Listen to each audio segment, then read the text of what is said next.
One item that I still find troubling is that we're still looking at leasing police vehicles. And, you know, based on what's in that's page 8-14, I mean, we leased 10 vehicles 2 years ago. And the original plan, 5-year plan had us leasing 10 vehicles next year, and that's been deferred for a year. In the original budget and in the revised budget, I think somewhere it was reduced to 8 vehicles, but instead of 10. But that would be 8 vehicles 2 years from now. I mean, that would be 18 new vehicles in a 4-year period.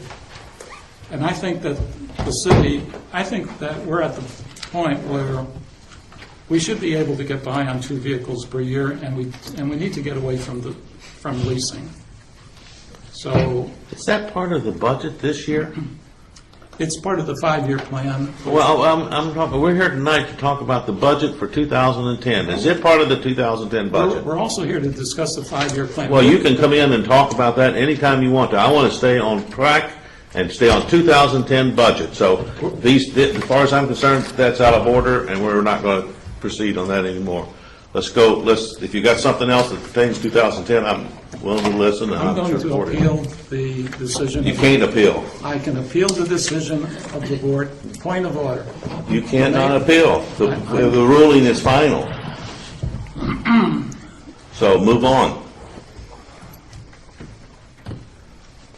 I run the meetings. You do the debating by the ordinance, but not by the ordinance, by the charter. So let's just if you want, it's not a debatable issue. Are we generally following Robert's rules of law? I don't say anything in there says I have to follow Robert's rules of order. Okay, I have Robinson's rules of orders. So let's just move on. Well, if we're proceeding under Roy's rules of orders, I didn't mean that. What I'm saying is let's just move on. We're here to discuss 2010 budget. I want to hear whatever you got on that. well, I bring up you don't want to hear anything further about the lease. I'm done. Okay.